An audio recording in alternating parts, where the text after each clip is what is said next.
The Once and Future Nerd. Book 2. Myth Made Flesh. Chapter 6. One for the Team. Written by Zach Glass, Shannon Harris, and Christian T. Kelly Madera.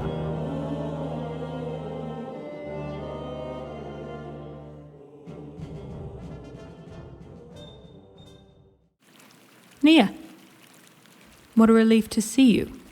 But of course, when we last left Nia, she was feeling anything but relief at the sudden reappearance of Lord Commander Realism. Goodness, you look faint. Let me fetch you something. No, please. That's... I insist. I've got some fresh oatcakes and chamomile tea with honey. Wouldn't that be nice? Oh, dear Nia, what an ordeal you've been through. I can only imagine. You sit there while I fetch the cakes and just try to breathe. You're safe now. Yes, safe. He's a sweet boy. He got worried when you came to see him, could sense something was amiss. So, right after sending your letter, clever thought, by the way, he notified the city guard. Oh, Frederick. The building's quite surrounded, of course, in case that's why you keep glancing at the door. So naturally, the city guard let my footman know. And I rode here post-haste and told Frederick all about the ruthless band of brigands who had compelled you to criminality against your will, so you can understand his relief when you answered his call. The boy cares about you very much. Nia heard the derision in the elf's voice and thought she understood her intention. Frederick's a pillar of his community. People will come looking if he goes missing. Missing? Why would he ever go missing? Who's missing? Why, young Nia's afraid you might be departing soon. Have you any plans to travel? I don't think so. Splendid. Ooh, have you told her about the commendation? I was just coming to that. Nia, as we both know, your actions during and after the Battle of Freehold were extraordinary. And there is so much you are owed. But when we were unable to find you, we instead sought out your next of kin. Benedict and Mildred are such darlings, by the way. They've been very hospitable to my detachment in Seahold. Had we not found you, we would have been forced to give them what you're owed. But now that you're here, I think we can agree it's easiest just to deal directly. And now that you're a war hero, Nia, the Knights of the Wood saw fit to personally help you with the brigands. Isn't that right, Lord Commander? Oh, yes. I shall deal with the brigands myself. Frederick, I hate to be a bother, but might you have any jam for these cakes? I'll have to check the cellar, but I'm sure I can rustle something up. Would you mind terribly? I am eternally at your service. Yes, that's you. Helpful as always. I'm sure you can infer the conditions required for your parents' safe release, but for the sake of clarity, let's speak them anyway. I can't give you my companions. Can't? Irana Regan is many things, but she is not stupid. She wouldn't tell me where they were staying, only where to meet her so she could bring me to them. Then you should go to your meeting. I've agents who are very skilled at seeing while remaining unseen, and they can... Not in this city, with respect. She is born and raised of this place, as you are of Helicbeer. Explains a lot, doesn't it? She knows this city better than her own heart. Track her, and she'll spot you, and then lose you. And you'll never hear from me again, even if I wish to save my parents. And do you? Yes, very badly. Well, then I grow weary of excuses. Tell me what's on offer that is worth your 3 wretched lives. Think carefully on what you say next. My time is precious. Nia looked down into her lap, deep in thought. Though she remained silent, it was not long before tears began to fall onto the front of Biddy's borrowed shirt. Finally, she raised her pained and dewy eyes to meet Ree's. I can tell you where she'll be in 3 days' time. And Reloteet grinned.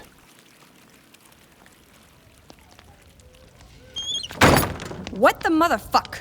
Regan, of course, had no way of knowing what transpired in Friar Johansson's monastery. Instead, she was reacting at that moment to the actions of her youngest comrades, whom you'll recall had disobeyed her fairly straightforward command.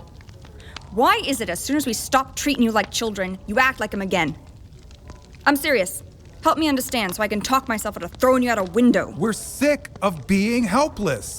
We got pulled away from everything and everyone we've ever known, and we still don't know jack shit about how or why. This was our only chance to maybe figure it out. And it's like no one gives a shit about that. I give a shit about keeping you alive.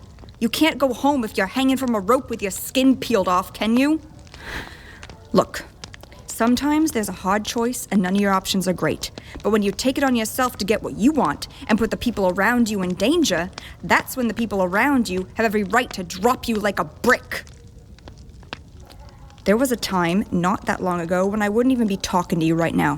You'd just wake up in the morning and I'd be gone. Never see me again. And I can't honestly say that was the wrong move. But for one thing, Brennan and Nia would never let me do... Wait, where's Nia? The Pennsylvanians looked at each other, then back at Regan, and then all shrugged. She wasn't part of this little caper? Heist. What? Nothing. Was Nia in on this or not? No. Not really. No or not really? She drew us a map when we bugged her enough, but she didn't say it was a good idea or go with us or anything. So then where the fuck is she? She had something of her own to do. Seemed important. Oh, yeah, no, as long as it was God's damn important. Brennan! Halloween! Fuck me, Brennan. Your Grace. First, real quick, you want to tell me how these three escaped? They what? Yeah, they've been gone for close to 2 hours. I thought they were sleeping late. Their doors were closed. Oh, good, yeah. Hey, free tactical tip. Let me show you something. Watch. Regan slowly lifted the front of her cowl up to cover her face, and then quickly yanked it down. Peekaboo, asshole, I still exist. Aye, Your Grace. And you? How's those superior senses working out for you? You still got a fever or something? We got you medicine. Yes, but I don't think it works. I need to go find Nia. Might take a little tracking, so you're coming with. Put your hood up and, I don't know, try to slouch, I guess. With your gangly ass. It honors me to obey, Your Grace. Don't push your luck. Brennan, get everyone to the Whiskey Church. Pardon, Your Grace? Old Market District by the East Canal. There's a building, used to be a church that they built a tavern in. Looks like a church, but they sell whiskey. Whiskey Church. Aye, Your Grace. Get a table in the back of the basement, by the coffins. Sorry? Catacombs in the basement, get a table by the coffins. That's important. And even more important, these three are not to leave your sight the whole time. Got it? Man, we were just... This is a stay of execution, not a pardon. So practice your begging for mercy faces. Brennan? Whiskey Church, table by the, coffins, and not to leave my sight. Regan took a steadying breath, tossed up her hood, and departed, with Yelloween close on her heels.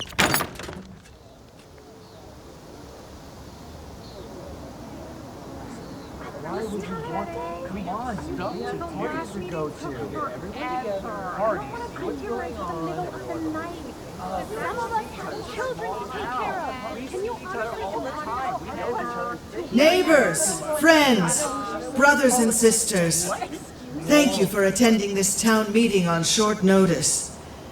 As your chosen representative to the Federation, I formally open this meeting. Steady River, a venerable elder of the western village which named itself after its 3 bridges, addressed a gathering of nearly 500 of her neighbors. She spoke into a fired clay cone. Nearby, a young girl concentrated deeply on the cone, causing it to twist almost imperceptibly. As a result, the matriarch's voice, although plenty powerful on its own, was amplified enough to carry easily to the far edges of the town square. There is news from the Federation House, as well as from the Western Fields. However, regular order must prevail. Town issues first. Updates on the planning season? Steady River nodded towards an older man standing near the center of the square. At this signal, the young girl with the speaking cone ran to this gentleman, offered the device to him, and resumed her magical duty. Neighbors, friends, we all know the update is not good. We just don't have enough hands nor enough bodies. We've sown seed in half of the field by the hill. By now, we should have completed that field in half of another. We need more workers. And everyone is working their absolute hardest, and I personally thank all of our friends for the dedication in this trying time. thank you, neighbor. We knew there would be struggles back when Traft of Six Hills took so many of our strongest to the east for his war. Yet that knowledge makes this struggle no easier. I appreciate your hard work towards the feeding of our community. We will discuss how to get more workers to the fields, but first, we must hear the news from the Federation. And so I turn to the Signal House speaker. At this, the girl with the speaking device began to run toward the young woman known as First Snow. However, First Snow waved the girl away, closed her eyes for a moment, and concentrated before beginning to speak. When she spoke, First Snow's voice was nevertheless amplified. I should note that this skill, which was made to seem easy by First Snow, would have proven difficult for not a few mages twice her age. Neighbors, friends, brothers and sisters, thank you for allowing me to speak. As this month's Signal House speaker, I have news. As a neighbor, I have even more. Yesterday morning, we received a signal from the Federation House. They request more corn to feed the old and sick. Are your ears closed, Signal Sender? We just discussed how dire our own situation is. Sensing the meeting spiraling quickly out of control, Steady River made a gesture to the girl with the clay cone. She closed her eyes and focused, and a loud, sharp shriek rang out. Friends and neighbors, we will have order. Signal Sender, please continue. Thank you, Grandmother. In light of this news, I took it upon myself to inspect the eastern fields. Those fields should be next in the rotation, and I wanted to check the progress of the soil health for myself. I was accosted by a group of Easterners claiming protection of the White Forest. They have claimed the eastern fields as their own by virtue of a new Easterner law. The elves can now declare dominion over any land that is not actively in use. And to be honest, I do not trust them to thus limit themselves. I spoke directly with the elf himself, who made several threats. I fear our town may be in danger.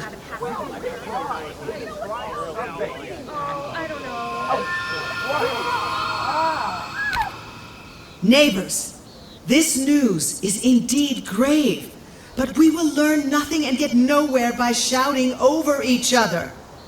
It is my duty to assess the consensus of the town, and by the matron, I will do it. We will hear proposed responses today, followed by 2 nights of campaigning and discussion with a vote in 3 days. As per tradition, the bearer of the news, having had the most time for consideration, is given first right to speak. First Snow, do you have a proposed solution? Thank you, Grandmother. Friends, neighbors, I have an idea to address both problems at once. Regarding the Federation, of course, we must provide food for the old and sick. We must. If we withhold food from the old and sick, that which we keep will be like ash in our mouth. If we give away all of our food, we will have nothing but ash in our mouth throughout the winter. I am aware. We have 2 problems. First, we need more food. Second, the elves will claim any land we do not till. To me, the solution is obvious. We simply till every field available to us, even those fields which are not yet ready. Please, friends, hear me. Shrub survives. You requested more workers for the fields. I agree. We must make this our only priority. The stakes are too large on both the Federation and the Elven fronts. Every able person in this town for the next 2 weeks must stop their other work to take extra shifts, aerating and fertilizing the fields so that we can sow them come spring. Exceptions only for medicine. That still will not be enough people to till all of the fields. I know. Here's the fun part. We till every field. We do not till all of every field. Each field is 1,000 paces on a side. We till all around the border of each field, but only about 50 paces deep. Once the plants have grown tall from the outside, it will look as though we have used the whole field, satisfying the elves' stupid rules. But each field will only require a fraction of the work, making it easier for our limited worker numbers. Those fields which still need to rest, aside from the outer border, they will still have their rest, while still claiming them away from the elves. And by having the entire town working together, our yield will be higher than expected, allowing us to both feed ourselves and deliver to the Federation House. The square stilled as the town contemplated this proposal. Thank you, First Snow. That is certainly a unique strategy. Are there any counter-proposals? Yes! The young signal sender has complicated the scenario far more than we need. I agree, we pull all workers in the town, but only for a week. We till only the 3 fields we intended to till this season. We all know that the elves will not be deterred by wordplay and technicalities. This foolish plan would only provoke them, and we don't have enough warriors to survive a fight right now. No. We must allow them to take the other fields. Let them believe they have won. The 3 fields will be enough for us. I say again, they will be enough for us. We must regretfully inform the Federation that we just have nothing to spare. But the elves... The elves will do the same thing they always do. If we provoke them outright, the bloodshed will be terrible. Ask anyone who used to live further east. But if we do not provoke them, they will play a slower game. They will push our boundaries as far as they can bend. But if we play by their rules, there will not be any bloodshed this harvest season. We will adapt. We will set new boundaries until they push those boundaries again. And then we'll adapt again. It isn't full of glory, but it is the only path to survival. If we had warriors, we could fight. But that fool Traft took away every soul who could have defended us. Who knows if or when they're coming back. If we fight today, we die. I say we do what we must to survive the winter, build our strength, and find a better time to oppose the elves. But can't you see that if we don't... First Snow, you have made your proposal, and Shrub Survives has made his. Thank you, by the way, cousin. That is a very pragmatic strategy. That's one word for it. You know well enough. You are to convince your neighbors over the next 2 nights by the strength of your position, not by disparaging others. Before we adjourn, are there any other proposals? Very well. In 3 days, we will vote. Now, there is one more matter. As you all know, once the tilling season ends, there will be a meeting at the Federation House. While I am not too old to travel, I am certainly too old to want to travel, especially when at risk of inclement weather. At the end of the season, I will step down and we will elect a new town speaker.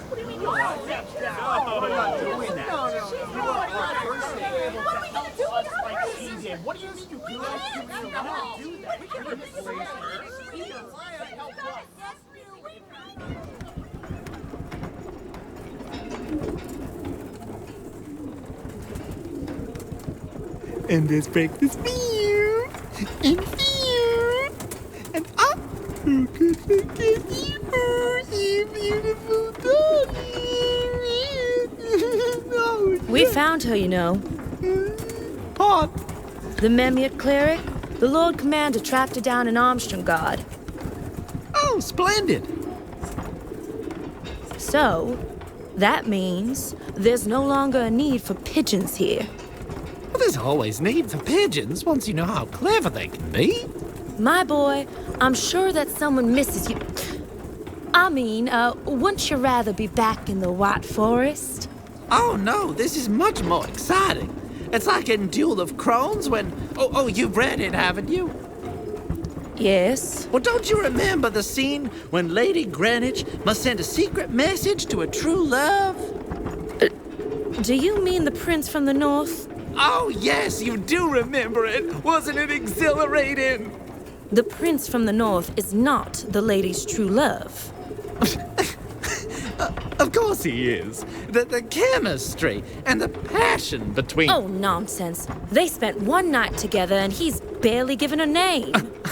Oh, and I suppose you think she belongs with Matthias the solicitor. Who else could be her one true paramour? Oh, I don't know. How about anyone else in the realm? He is there for her through thick and thin, his love neither possessive nor dispassionate, and he will always... He doesn't know how to please her! You take that back, you little shit! Reverend! Sorry, is everything all right? Of course, just a bit of sparring. Is everything all right with you? You could have called for a page, you know, instead of climbing all those steps.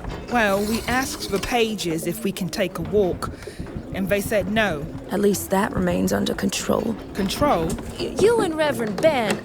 Oh, impeccable timing, Reverend. Are understandably restless under the circumstances. You're welcome to stretch your legs in this hall. This is my, colleague, David Lowe, You can just call me Dave. Pleasure to make your acquaintance. Likewise. Are these your birds? Well, yeah. Yes, they are. In any case, Dave was just leaving. So soon? Ben. What? I find the cooing of pigeons strangely soothing. Why, I agree. Screw pigeons. No offense, mister. Dave! You've assembled quite the flock. Well, thank you. For what purpose did you bring them here, if I might ask? I'm afraid he's short on... Well, it all started when my dear friend Yellowing returned home for a Sergeant! visit. Yellowing and I go far back, and his sister... Well, my parents swear she's keen on me, but I'm not. Oh, hello. As much as I hate to deprive us of the sure-to-be charming anecdote, Dave and his retinue were just called away on urgent business. Isn't that right? Retinue. Why, yes. Oh, that's a lovely way to describe them, but I'm not. Quickly, before they are better described as game, huh? Come along, little darlings. Back to the matter at hand. Ma, the grip's a bit firmer than warranted. Oh, but helpful lest I fall. With Dave finally fully out of the way... Till next time. I think we're in the clear. Just forgot one more pigeon. I'm so sorry to interrupt again. I'll just be back. Come on, little... Oh, it turns out this one's a wild one. No, I'm sorry, this one's not mine. She can just go back there. I try not to be too judgmental about such things, but I'll admit I find the voice of that Dave quite grating. Always seems to be trying too hard, you know. Anyway, back to the matter at hand indeed. As Major Zcard returned her attention to the Reverends, it was clear that some manner of high-stakes discussion was underway, even if the words spoken were rather mundane. I'm sorry, honey. I'm as torn up about this as you. Reverends, I trust that I have the solution to both of your jitters. Good news. Good news. What's that?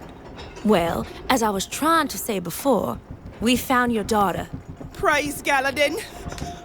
The Reverends responded cheerfully and embraced one another with relief at this revelation. Oh, that's wonderful news indeed, my lord. Thank you, thank you. Ben bowed his head to the Major and fervently raised his clasped hands in a gesture of gratitude. He then embraced his wife once more. Millie, we should get back to the Priory at once. Yes, our parish must be worried sick. They've not seen either of us in 3 days. Reverends, I'm afraid the pages were correct. You cannot leave the premises. Cannot? I have explicit orders from Lord Commander Relotit to act as your custodian until further notice. The Reverends exchanged a discreet look of concern. Well, that's kind of you. We really do appreciate your looking after us under the circumstances, but we have duties and responsibilities to return to. Our congregants and neighbors will start to worry about us. If they haven't already, let's not stir up any trouble among them. Right, might not be the best to have them come looking for us. Is that a threat? Oh, no. Perish for thought! And maybe perish us. Respectfully, my lord, we've cooperated at every turn and achieved the mutual goal of finding our daughter. Yes, we will remain at your service as needed for future reconnaissance, especially as it relates to her. Mm-hmm. But you can't just keep us here. As it happens, I can. As the reverends noticed elves posted in every exit and corner of the room, they inched closer to each other and ended huddled in an embrace.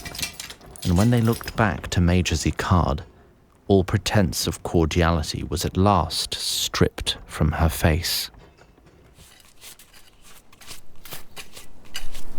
Dear listeners, we now rejoin First Snow, the signal sender of 3 bridges, as she works the fields with a good portion of her town. The astute listener may notice that when we last left the young woman, her town was awaiting a vote on which fields to sow. I've jumped forward in our tale, for while the mechanisms of consensus and self-determination are incredibly important to the function of that society, they do not make for riveting storytelling. I'm getting the sense you don't believe me. Fine, you're such a storytelling expert. Here you go. 1 vote for proposal A. Noted. Currently 27 for A and 26 for B. Confirmed. 1 vote for proposal B. Noted. Currently 27 for A and 27 for B. Confirmed. Satisfied? Anyhow, I'm happy to report that the motion proposed by First Snow had won the day. Happy not because I've any stake in quotidian politics, mind you, but rather because this decision will set off a chain of events which I vastly prefer to its alternatives.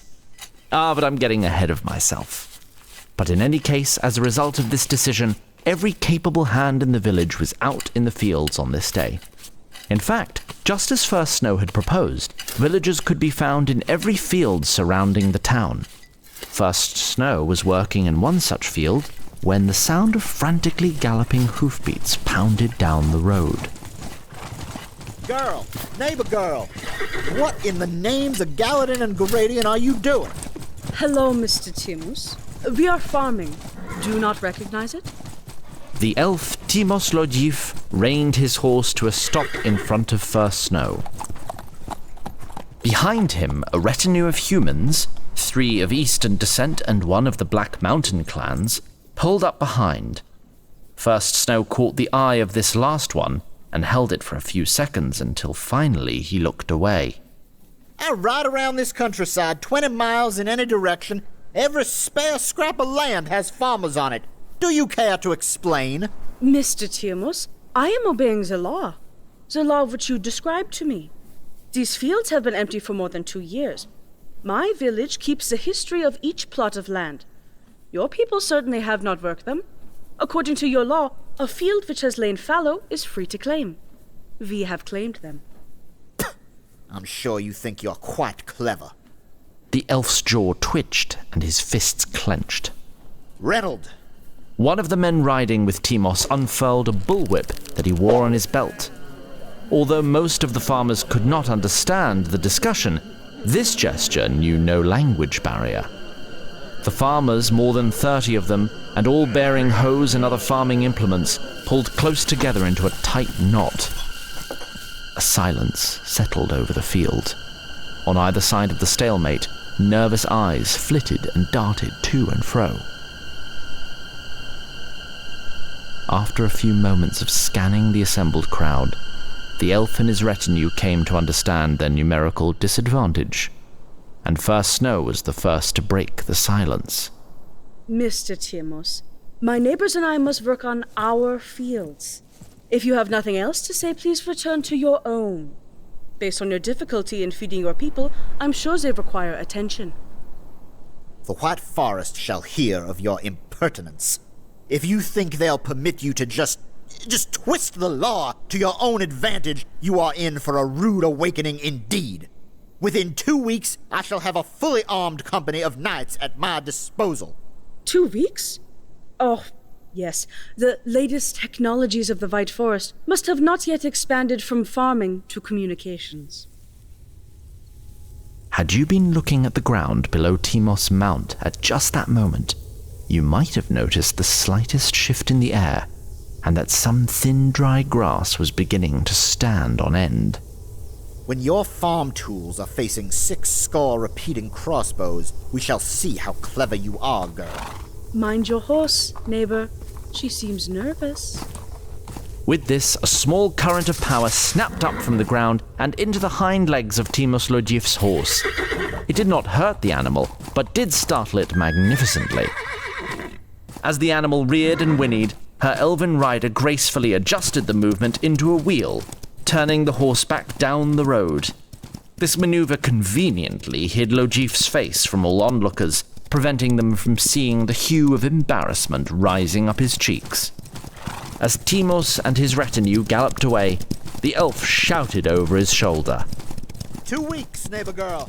I advise you to reconsider your behavior. First Snow's eyes followed the interlopers down the road.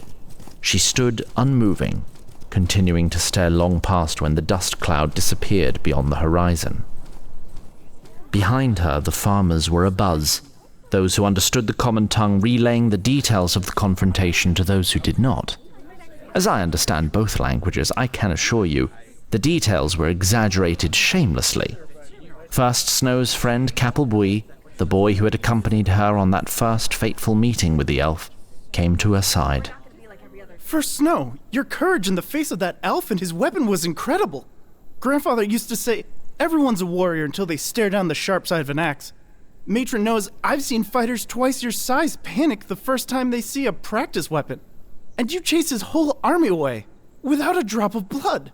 First, that wasn't an army, Capelbui, and we're lucky it was not. Second, I did what had to be done. Speaking of what had to be done... Friends, thank you for standing with me. We must report this to Grandmother as soon as possible. But so too must we finish the work here. We just lost a lot of sunlight. So please, let us get back to the task at hand. Without a word of complaint, albeit plenty of gossip, the farmers returned to their chores. You act calmly under pressure, you reach clever and unique solutions to our town's problems, and the people listen to you. Have you ever considered throwing your name in for representative? You'd certainly do a better job than that mewling shrub survives the storm. Don't bother flattering me. I've already told you I have no interest in inspecting the fallow fields with you. And there are no fallow fields left, anyway. No, I'm serious. You should give it some thought. He's right, sister. You should think about it. And you should think about lifting that hoe and doing some work for once, second-born. There's lots to do. To prove her point, First Snow lifted her own tool and returned to the task at hand. The pensive look on her face proved that she could work and ponder at the same time. It was late, and Ardell Redmore, long last cognizant of the wishes of his subjects, was hastily gathering his most essential possessions in preparation to flee. Of course, this was a man who had never before needed to distinguish between essential and non-essential possessions. The process was less than efficient. I need that to see when I'm looking in the mirror.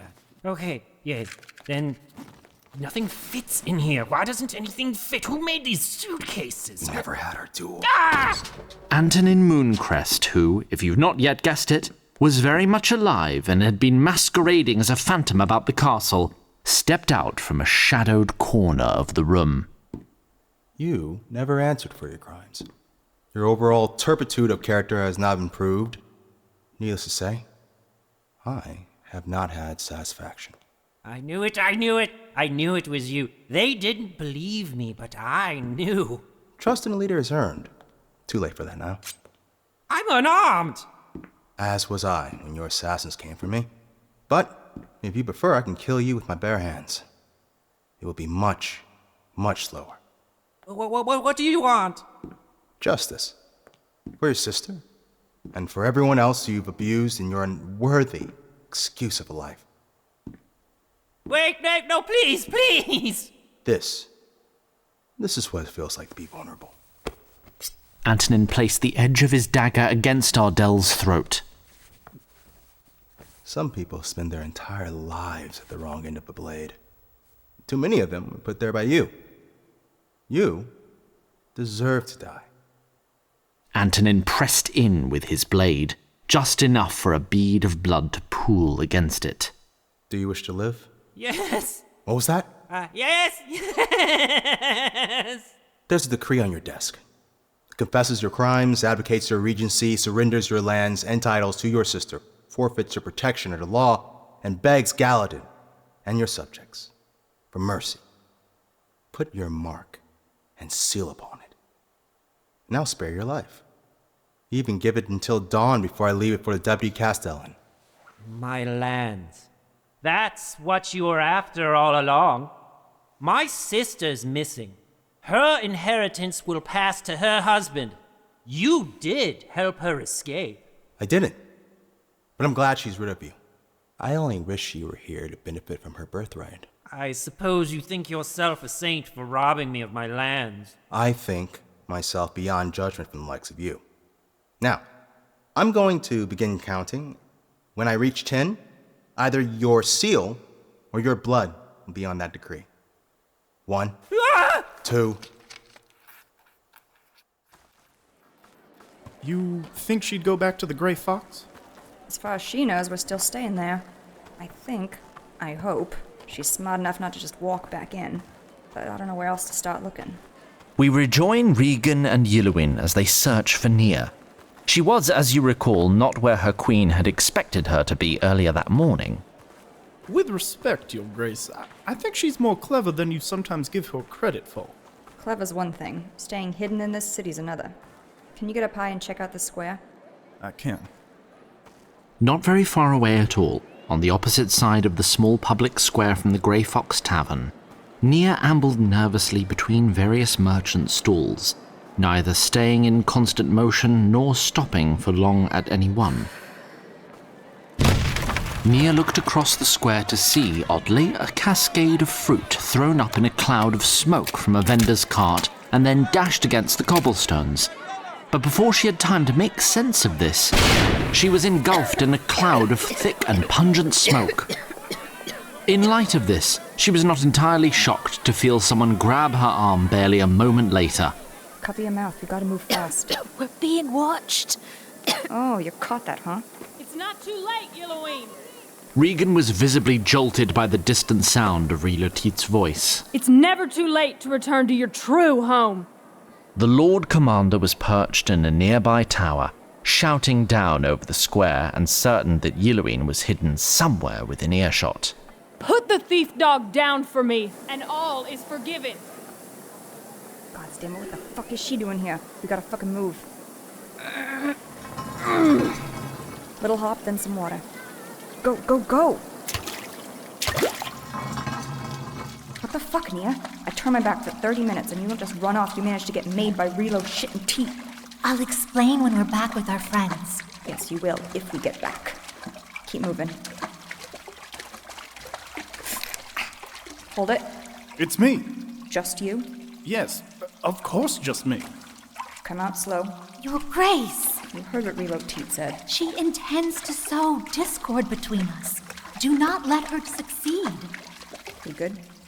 Well, you've a bolt aimed at my heart. I'm good, Your Grace. Are you? We gotta move. I'll bring up the rear.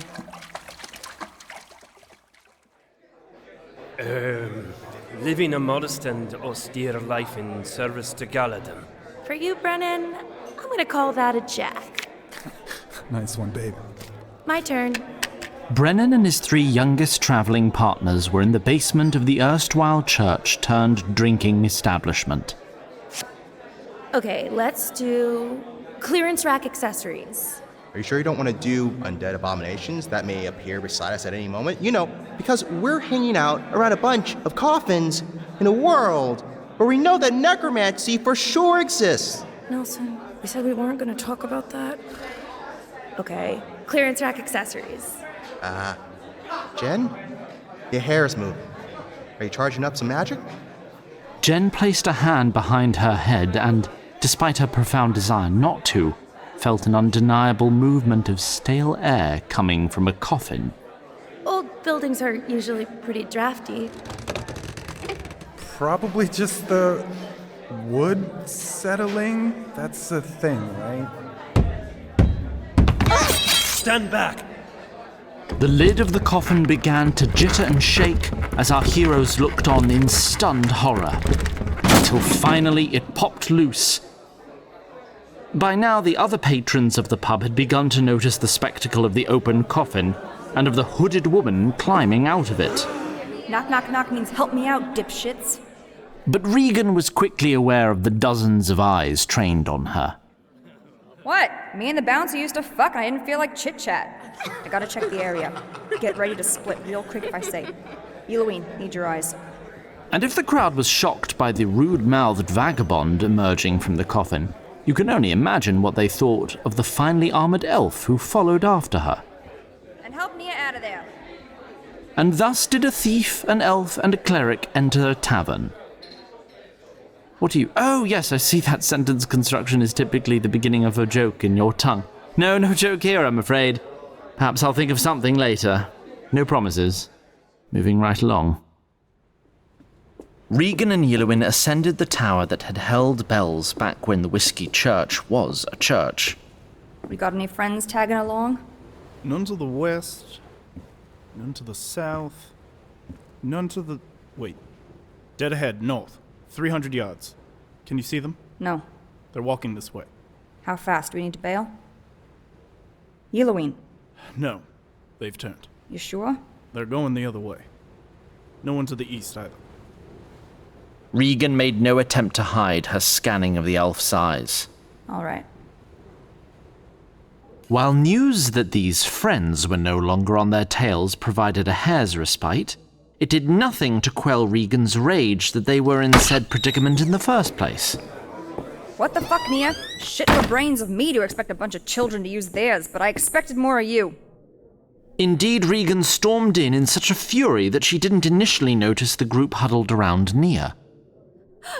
They have my mom and dad. What? Oh, Jesus. They're holding my parents captive in exchange for you. Where she might otherwise have instantaneously rebuffed, Regan, surprised herself by the impact of her comrade's state, stumbled to respond in a way that was both empathetic and expedient. God. Nia. Fuck. Shit.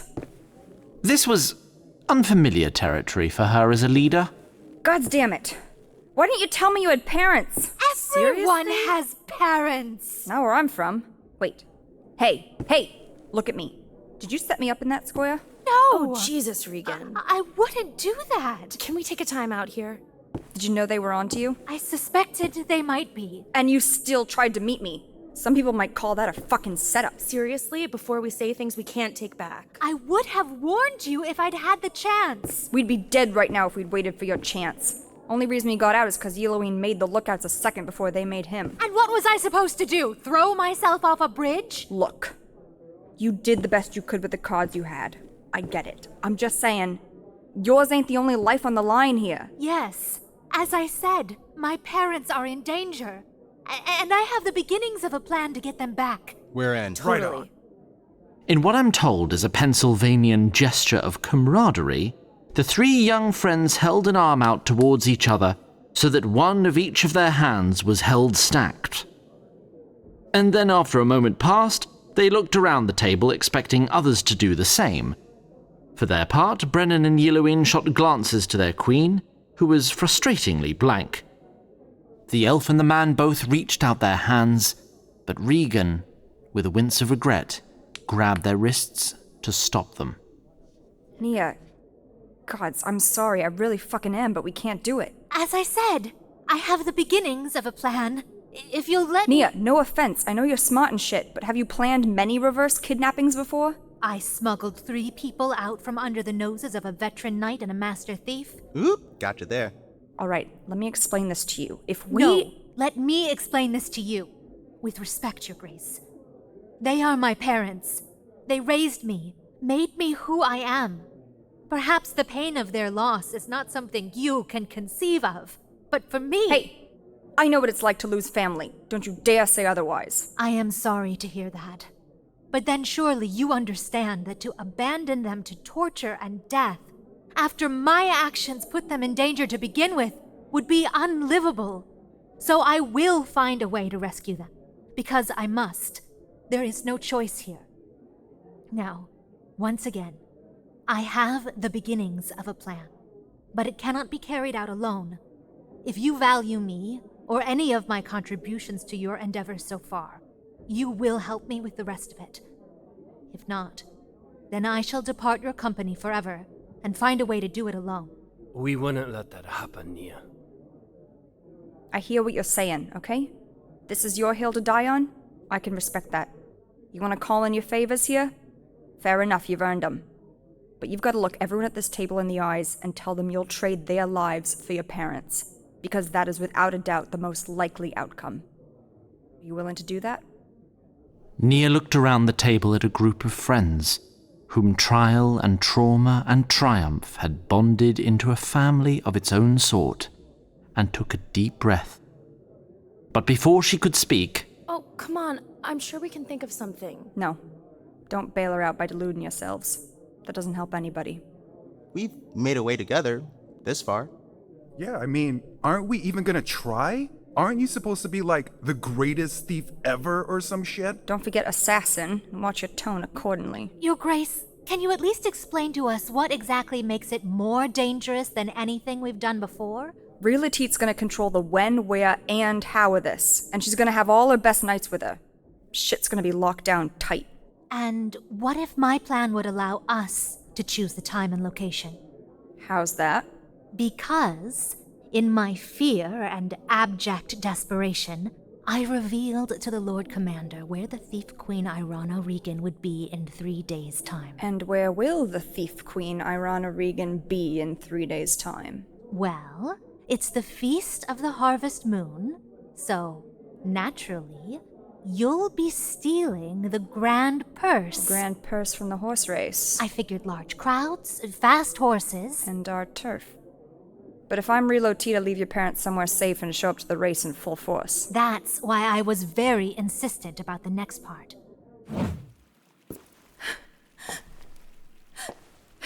To save my parents, yes, I will give you my comrades. Regan will wear a disguise, of course. I shall kiss her on the cheek to show you who she is.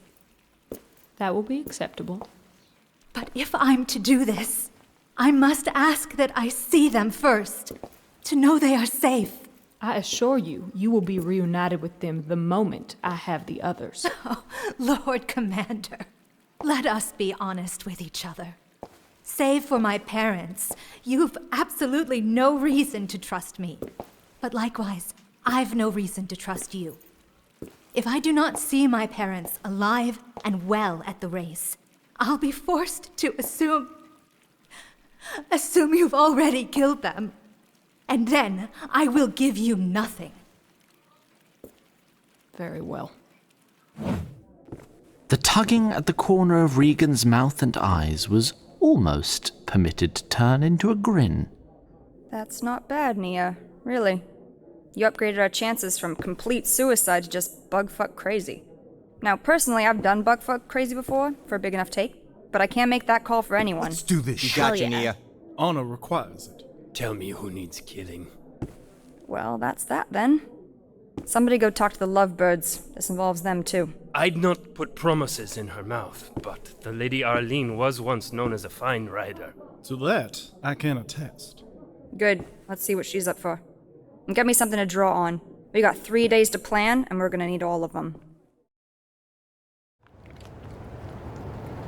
Pine March is a harbour town on the southern coast of Jordan. It is so named because it marks the point south of which no trees will grow. Real estate is too expensive for us there. Sussman is a dock worker who lives near Pine March.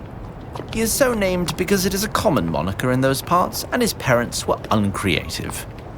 We join Sussman now as he peers out into the harbour in the slim hopes of spotting some vessel whose crew might pay him to help unload it. It had been a slow year, and shivers against the Arctic wind. Sussman's heart lifted for a moment as he saw a bow break the fog, and then quickly dropped when he realized it was that of a small rowboat. And then it lifted again, ever so slightly, as he realized he recognized this particular boat. At least he'd have the company of friends to look forward to, and maybe a fresh meal. Brenda! Rollo! Any luck today? But as the boat got up close, Sussman saw not his two friends, but rather a single figure, shrouded head to toe with an ashen, threadbare cloak. Oi! Who are you? I could ask you the same thing, my good fellow. What are you doing with my friend's boat? Your friends insisted on shoehorning their political agendas into a perfectly logical debate about fishing, so I grew frustrated. Frustrated? Where are they? Sussman brandished his boat hook in the figure's direction as one might with a proper polearm.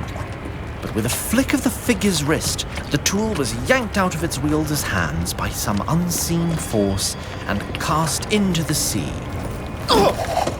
It was then the figure finally lowered its hood and stepped onto the dock. What in Cerberus are you? Sussman staggered back from the rotted mask of death which now shambled towards him. I am but a humble traveler who seeks that which treachery took from me. Are you the jolly farmer? I'm looking for a rather tall fellow, not over-clever. The strong, silent type, this one. He'd be traveling with an old-timer in a kilt whose complexion is not much better than mine. Have you seen them? I've not seen them here. Begone you, and leave our town in peace. Sussman launched himself away from Renault and sprinted off towards town. And Renault calmly followed after him. As Renault rounded the corner of the stables into the centre of town, he was met by dozens of townspeople, all of them brandishing pitchforks or boat hooks or torches or whatever other cudgels could be mustered in a hurry. There he is! Ah, good. You're all in one place. Get back, demon! I'm looking for two men who were likely traveling together. One would have been very tall. Have they come this way? Come on, lads. If we hold fast together, we can drive him back. The gathered townsfolk levelled their crude weapons in a loose imitation of a phalanx, but what they lacked in formal discipline they made up for in resolve as they advanced on Renault. Get back, I say! You're not welcome here, fiend! Well, all? Renault searched his surroundings for any means with which to repel the advance, and across the way from the stables he saw a modest chapel. Beside the chapel was a small yard filled with a few dozen headstones.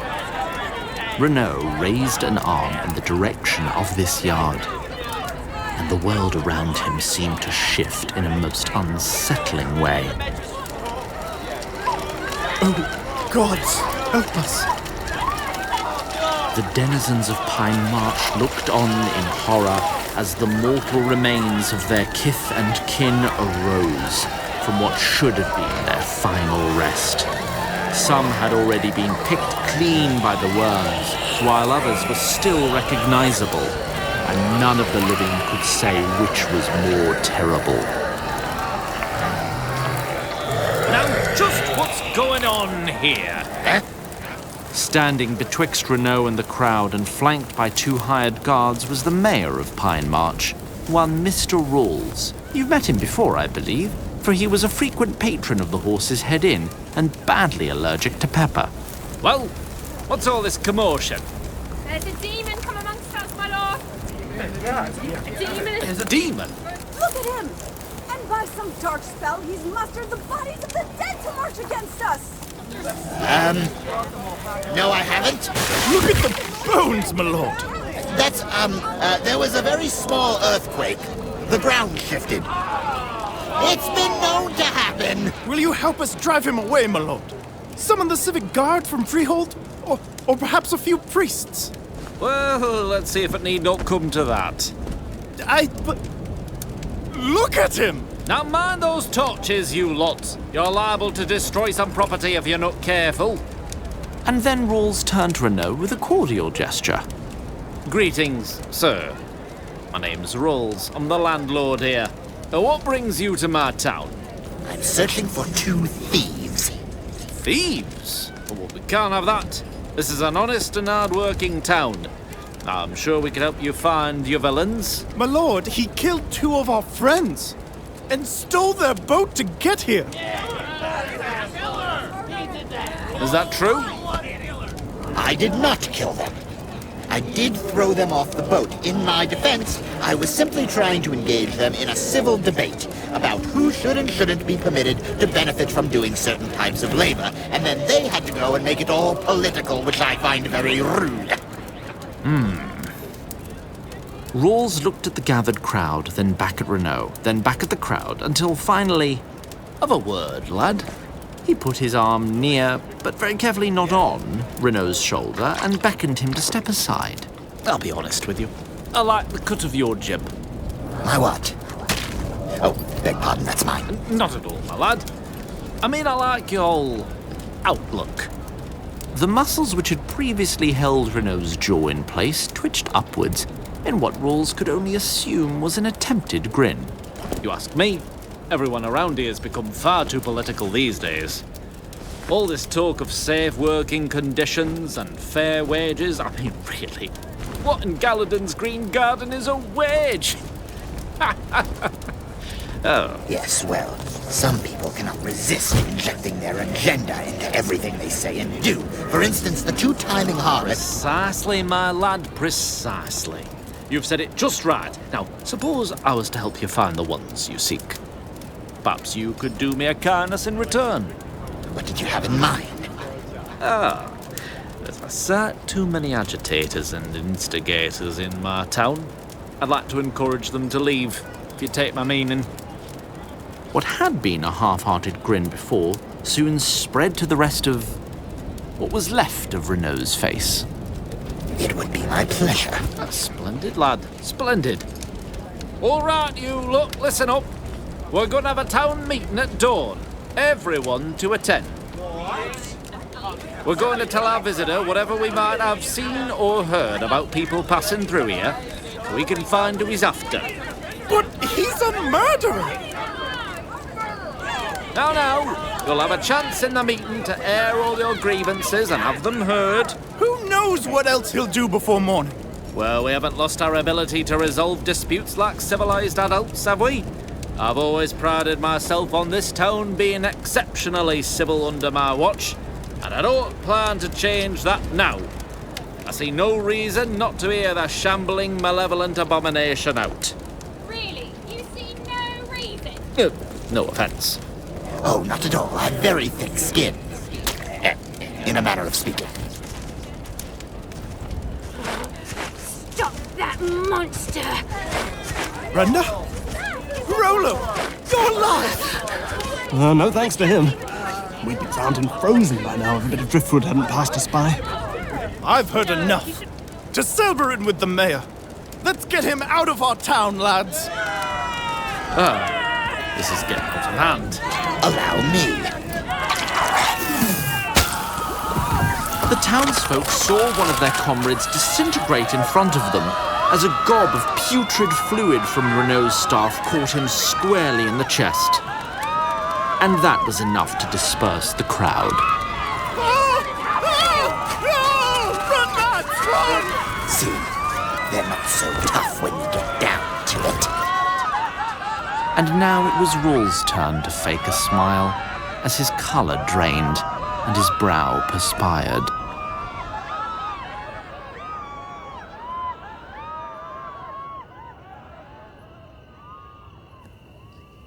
Jen stepped out onto a small balcony outside the edifice where most of her comrades slept. Oh, sorry. She was surprised to see Gwen and Arlene wrapped in each other's arms and gazing out onto the city. I didn't mean to... Sorry. No, it's all right. We were leaving. You been crying? Yeah, you know, When everything's nice and you're having a good time and you just start crying for no good reason. Like you do.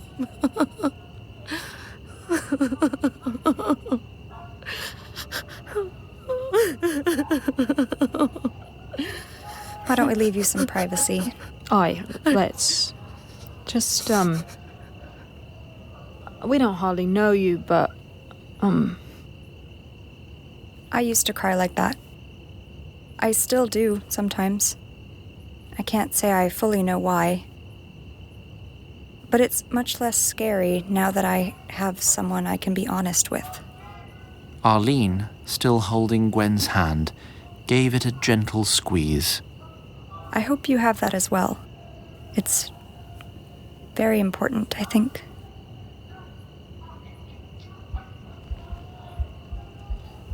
It was quite some time before Jen willed herself back in from that balcony and into the cot she was sharing with Billy. Hey, Billy? What's up? Babe? It can wait.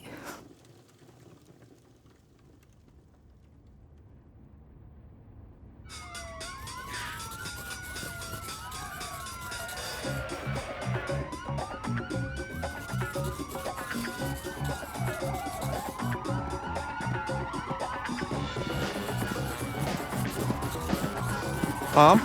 Just 1 minute, sweetheart. Almost. Yes, love, what is it?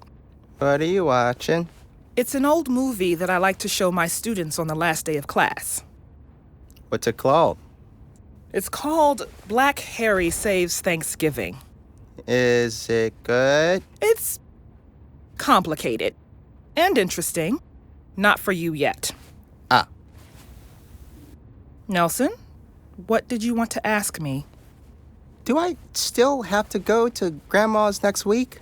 Yes, sweetheart. Just while your pop and I are busy with finals. It's not so bad, is it? Grandma's a much better cook than either of us, and you can bring your boy game or your, what is it, pocket monsters? She makes me come in before dark. Yes, well, Grandma's house, Grandma's rules. She thinks I'm gonna do fireworks. I'm not gonna do fireworks, I just wanna look at them and catch fireflies. What's even the point of living in the middle of nowhere if you can't catch fireflies? You can go outside during the day. But, Mom, it's not fair. It's the rules, Nelson. We have pictures in the living room from when Pop got arrested. Let it never be in doubt that you are our son. Come here, Nelson Malcolm Conti. I love you with my whole heart. Now, to answer your question, first, protesting a racist law and disrespecting your grandmother are very different things, and I think you know that. Second,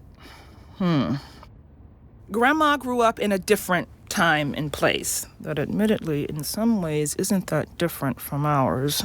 Mom, you're mumbling. Sorry, dear. The perils of parenting a young black boy without giving him a complex. Huh? It's tough to explain.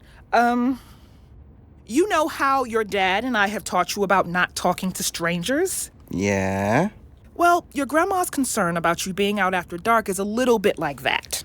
Oh, so she doesn't want me to be taken by a stranger. Well, sort of. Except that's not really the point.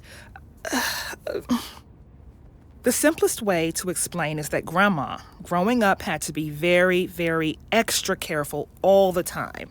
Because of strangers? Well, yes.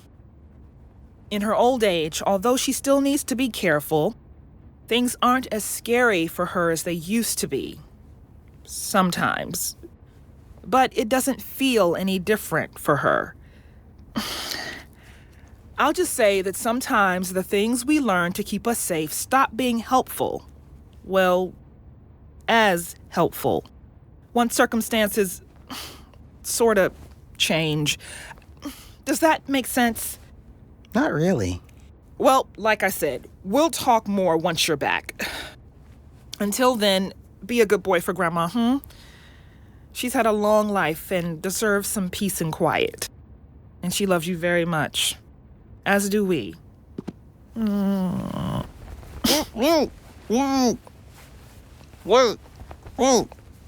not supposed to be here.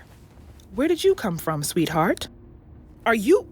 Oh my God, you're hurt. My enemy, Nelson, is nearer than you can possibly imagine, and the danger is great. You contain tremendous power, but you must not let it be corrupted.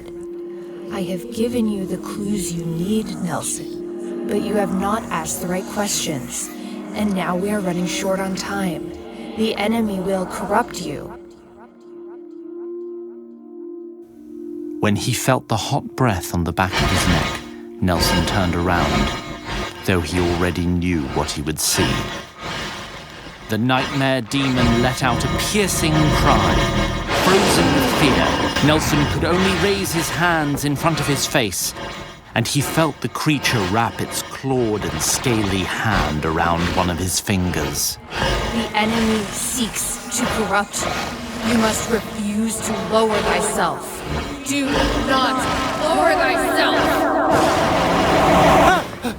Nelson bolted upright in the room where he slept, soaked in cold sweat.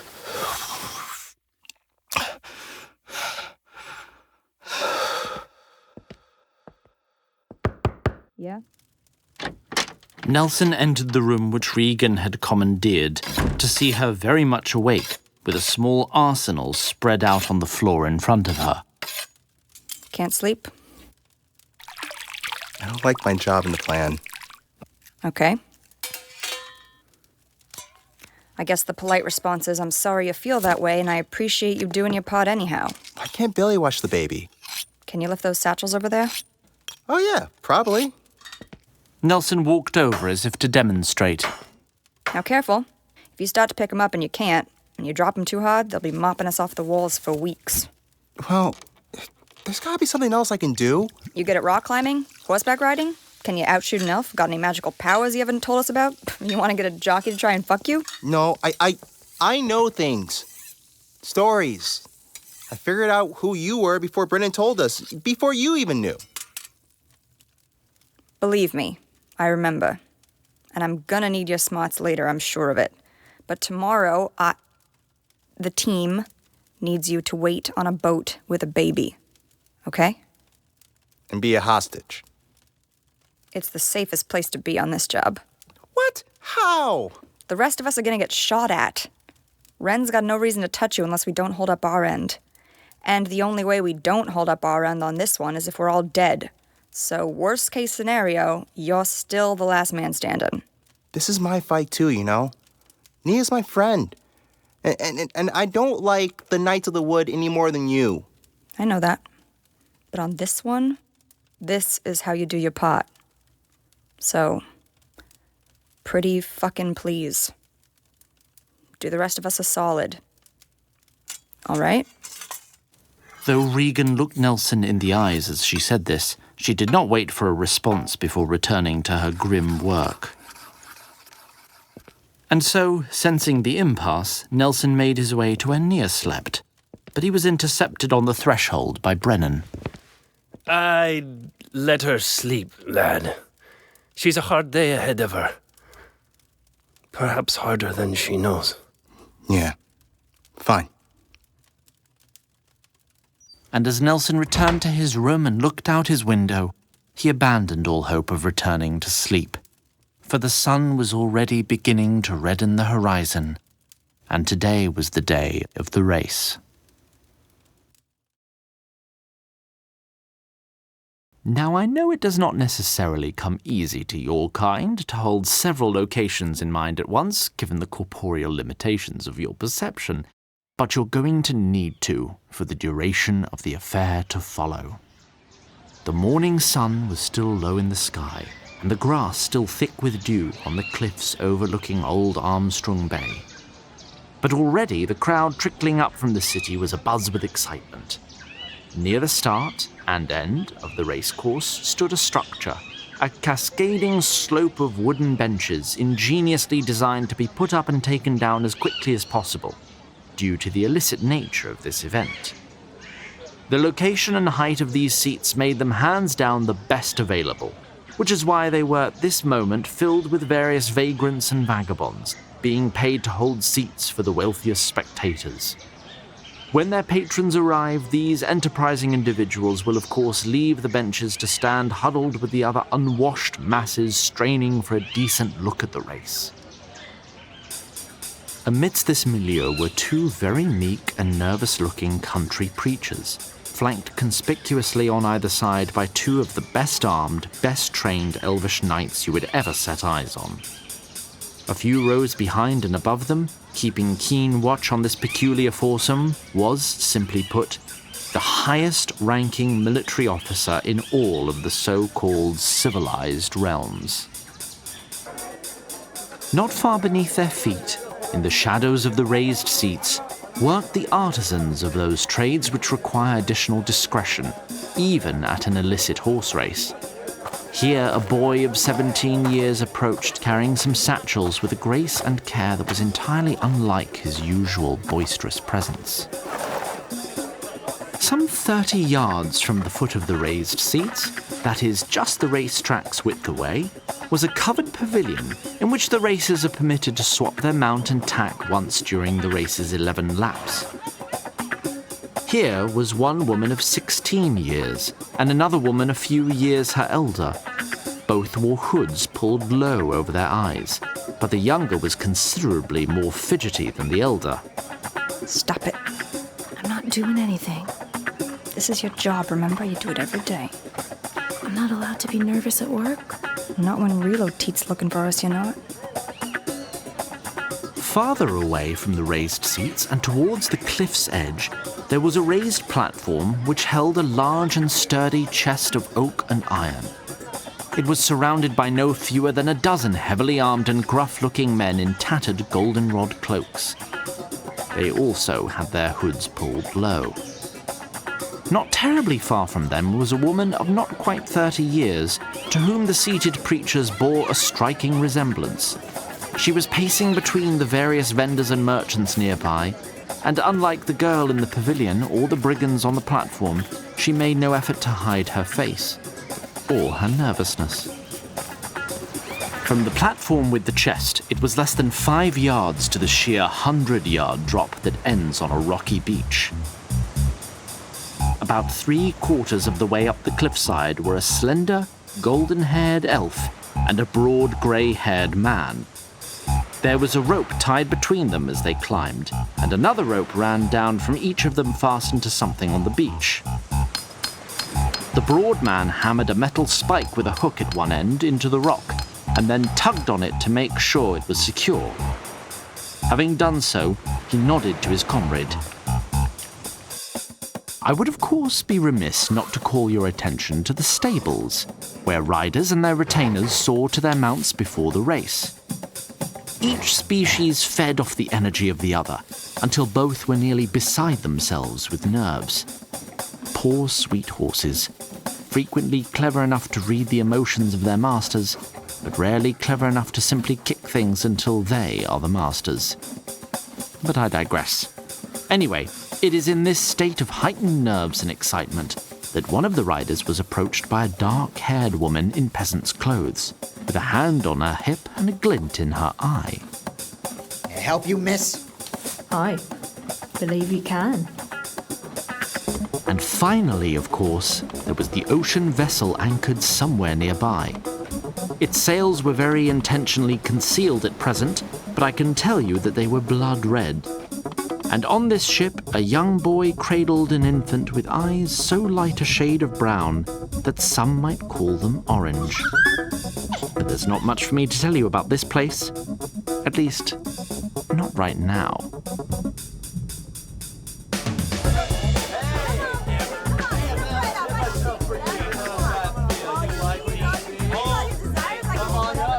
Under the seats grew crowded. Far too crowded, in fact, for the boy with the satchels to do what he needed. He looked around, racking his mind for a solution. So is this happening or what? Hold your horses.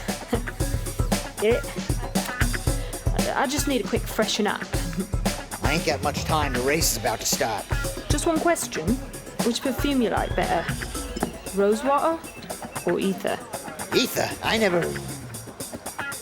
As Gwen held a dampened rag over the short man's mouth, he rapidly crumpled into a useless heap, and she quickly set to disrobing and then binding him. Do you see your daughter? Point her out to us. In the seats beside the racetrack, the two preachers remained stolidly silent, their gazes fixed straight ahead. Excuse me. Your better is speaking to you. Ow! Don't you pinch me! Memory pass! Lily! She pinched me! Major, mind your temper. I see her. 25 yards south of the winner's circle. See? Has she signaled to us? Not yet. Major Zicard unsheathed a diminutive and discreet dagger and held it close to the Reverend Mildred's side. Lest you forget yourself again. Mildred squeezed Ben's hand as his jaw clenched in rage. Patience, Major. Yet even as Rhys spoke thus, she was fidgeting with several of the myriad weapons on her belt. But the first serious mishap of the day happened along the cliffside. Do you think we're high enough? 10 more yards should do it. Good thing, too. We're nearly out of... Are you all right? Aye. I'm all right. Damned bastard popped right off. Hold still, I head back up. What had just happened was a very common type of mishap in tandem climbing. One climber relied on a handhold that proved faulty and fell. But, tethered as he was to his partner with a rudimentary pulley between them, he merely fell a few yards and yanked his partner upwards, rather than meeting a very messy death. Indeed, this is routine and expected, precisely what this type of climbing is prepared to handle. Less expected, however, was the jagged rock between Yilluine and the pulley, on which the rope had caught. And worse, Brennan and Yilluine did not see it, even as their rope began to fray.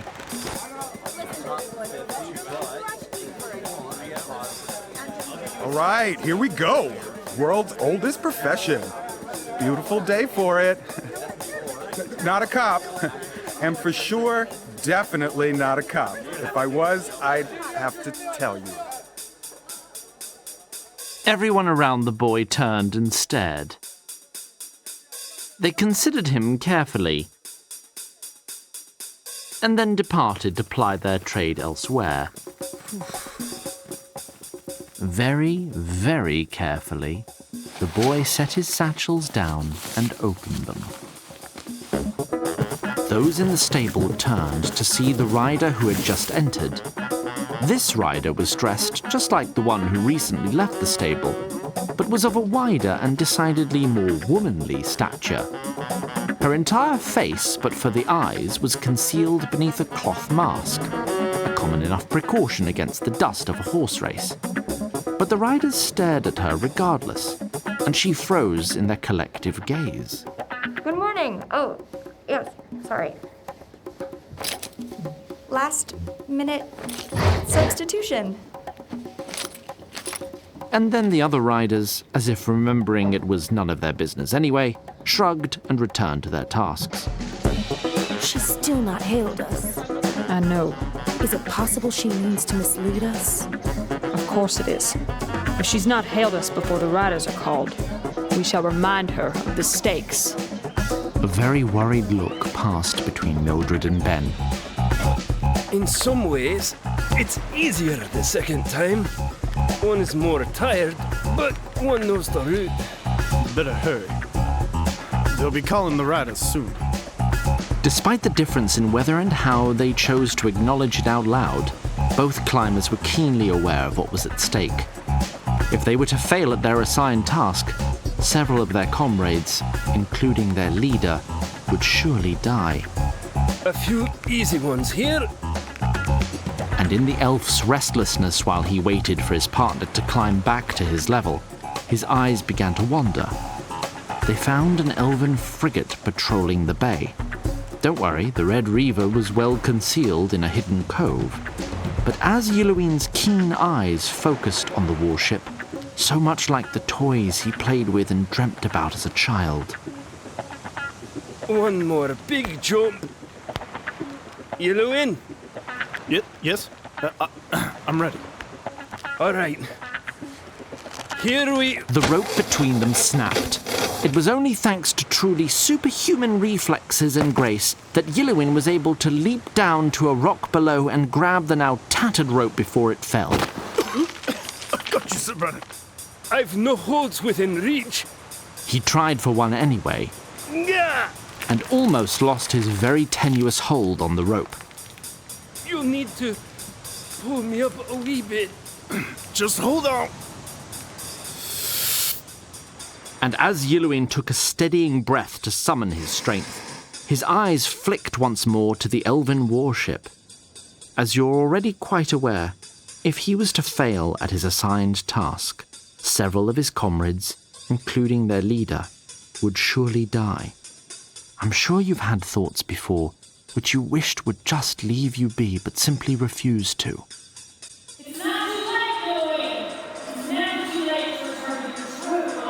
I should note, in passing, that the distance to this frigate was just about swimmable for a healthy young elf.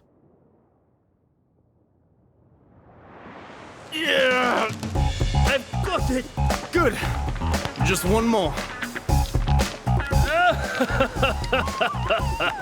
Hold still. I'll tie you back on. As the elf retethered himself to his climbing partner, that partner gave him a warm and hearty clap on the back.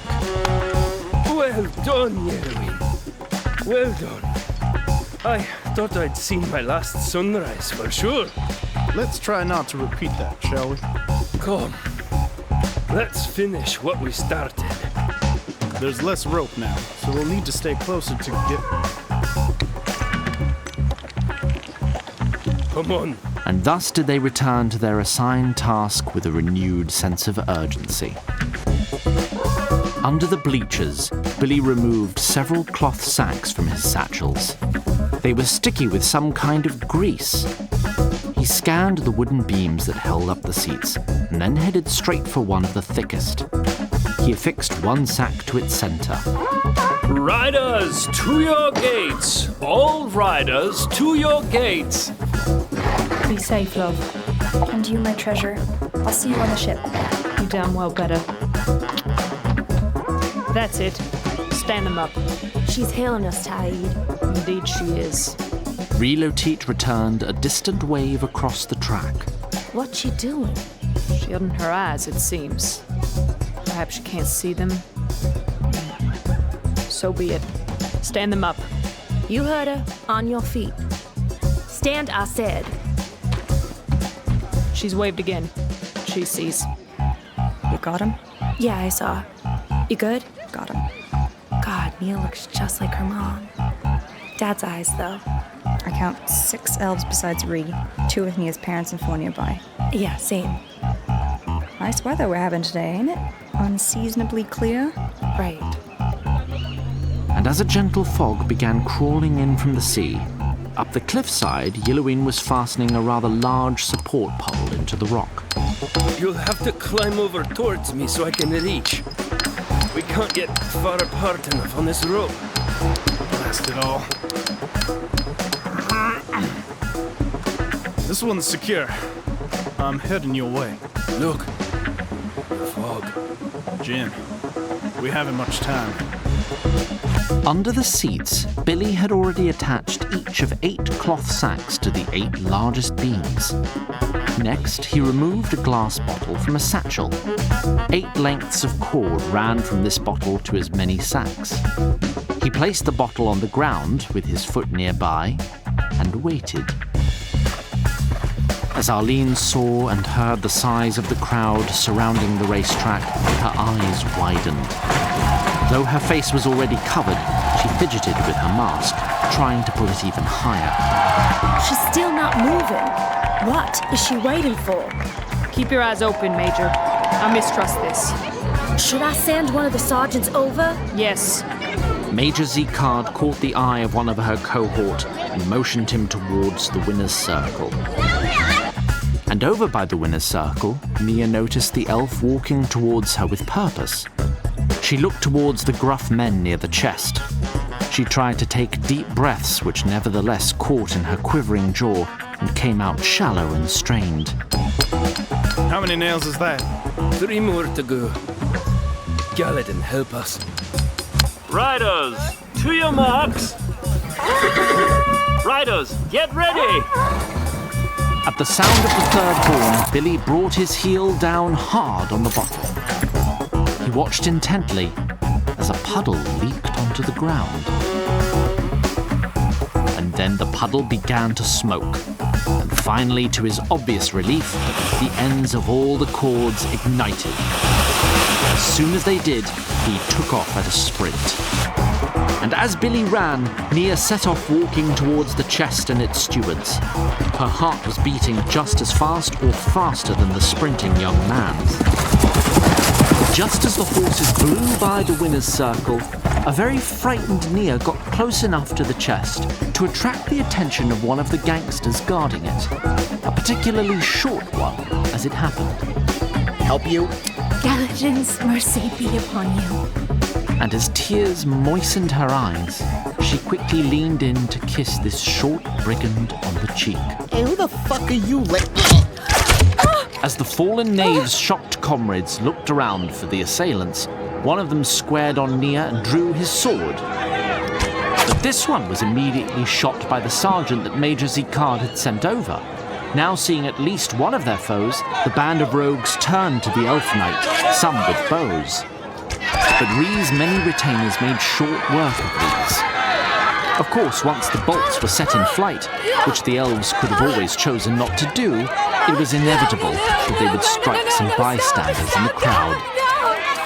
It is in this tumult that the elf nearest the winner's circle finally got a look at the brigand doomed by a kiss. It's not her! It's a trick! Major, kill them! Now, several things happened all at once here. 1. The horses rounded the last turn into the completion of their first lap.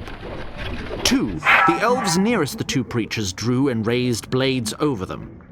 3. The elf nearest Nia squared on her and raised his crossbow. But 4. This elf's life was ended as Brennan and Yilloween emerged from the cliffside and fog and entered the fray. Then 5. A half-dozen hidden elves took aim at the two new combatants and should have had them dead to rights if not for 6. And this is the critical one. The cloth sacks left by Billy expelled air and heat so rapidly that it ripped the beams under the seats to shreds. The raised seats could no longer hold the weight of their occupants. Within seconds, they gave way entirely. Meanwhile, the sound of this rapid demolition caught the attention of the elves near the winner's circle, giving Brennan and Yilloween the chance to kill 3 of their opponents and then dive to cover behind the sturdy prize chest.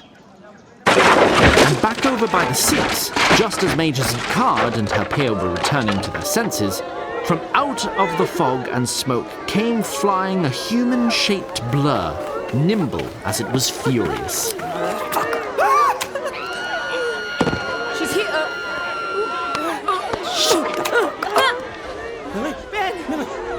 Ben! I can't see you! Are you alright? Where are you?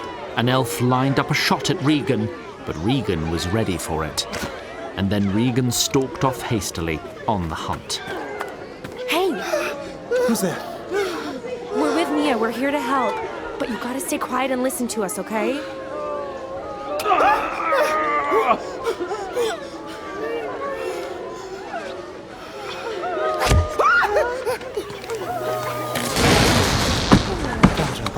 are you? That's your ride. Let's get going. Behind. Got him. Come on, gotta go. Arlene, you ready? Yes, but get them up quickly. The horse is nervous even now. I'm gonna give you a boost, but you gotta swing the other leg over real quick, okay? Shit! Gotta reload too.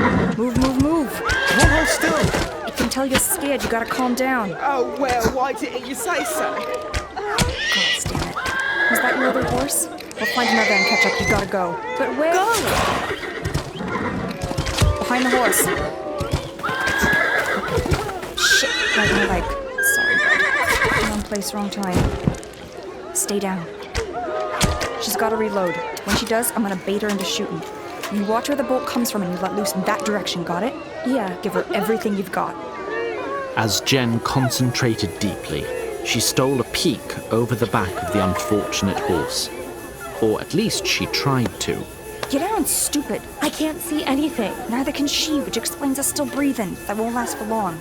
You just gotta get ready to blast, and then we run for another horse. Wait, aren't there people over there? She doesn't care, and right now neither can you. This is her or us. Anyone else is just luck. And luck ain't anybody's fault, right? Right? Right. And though Regan was not attuned to these things, I can tell you about the little bit of stored potential that Jen let dissipate into the ground at that moment. Okay. Ready? Regan unclasped her hood and draped it over one of her blades. She lifted it up over the horse. Now. Move.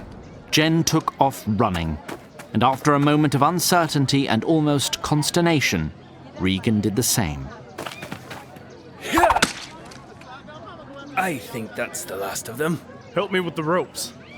Their foes dispatched, Brennan and Yilluin fastened several ropes to the now unguarded chest. Here they come.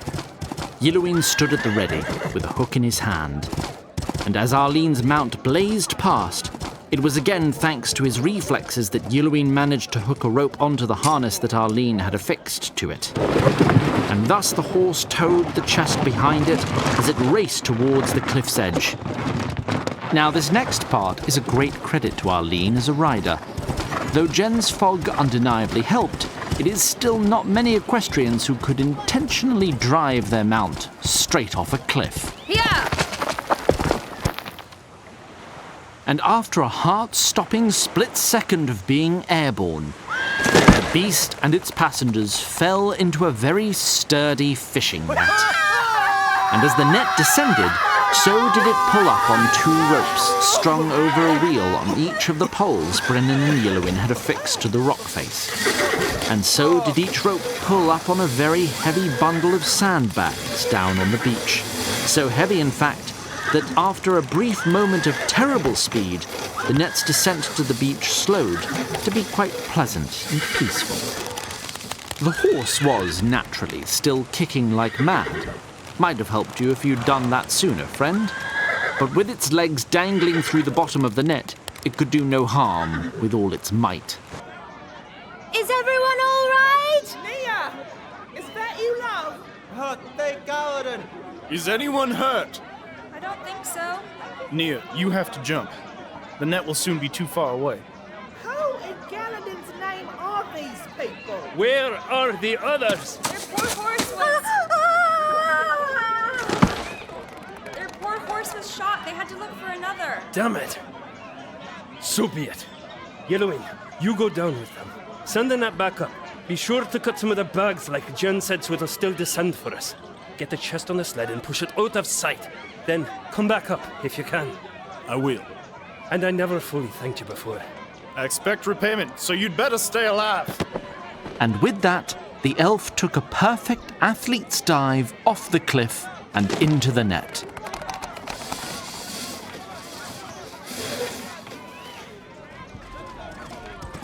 And it wasn't long after that Brennan heard the sound of another horse approaching. He readied his axe, but soon recognized Regan and Jen. Did the net work? Perfectly. Yilluin? I sent him down with the others to help keep the chest out of sight. Thought you should know he saved my life while we were climbing. Good. Good. The net should be coming back up any minute. And as Brennan, Regan and Jen waited for their conveyance to return, some of the fog around the cliff's edge began to disperse. And then the carnage that surrounded the winner's circle became clear. Bodies lay shot through, trampled, and bloodied all around. None wore fine clothes. Many looked as ragged and threadbare as Regan was when you met her, and quite a few were younger even than Jen. Jen closed her eyes and took steadying breaths. Brennan bowed his proud head in a silent prayer. But Regan stared at the faces of the dead, her eyes burning and her jaw twitching.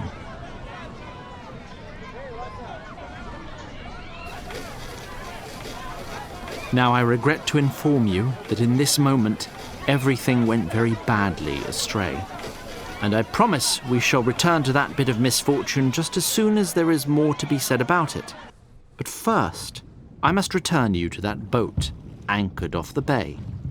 There, Nelson was looking after a child when no one else could or would. Come on, don't tell me you need a change. Lucky break. What do you need then? So when that child began crying, Nelson made a very simple gesture of kindness, a playful waggled finger in front of its face, to distract from whatever was causing the disturbance. Here, baby. And this babe in arms made a very simple gesture in return, one quite common for its ilk. He wrapped his tiny hand around Nelson's finger. And Nelson could not help but recall the last night's dream, and of a similar gesture, by a very dissimilar creature. His brow furrowed, and a look of recollection crossed his face. My enemy, Nelson, is nearer than you can possibly imagine. But this did not look like any enemy. The babe was, as you know, sweet, and vulnerable above all else. Nelson shook his head as though trying to jumble loose an errant thought. But soon his face was even more grave than it had been before, for some thoughts are not so easily dislodged. Okay, sometimes a dream's just a dream, right? And then the babe began gesturing towards the small escritoire in the corner of the cabin, where Nelson had stored the books from Armstrong-Guard's library. You want to look at books? Nelson took out the books that he and his friends had acquired. Going with the pictures, maybe? That might be good for you. And then the infant began to reach for one book in particular. On the totemic traditions of primitive Eordan. Dude? What are you?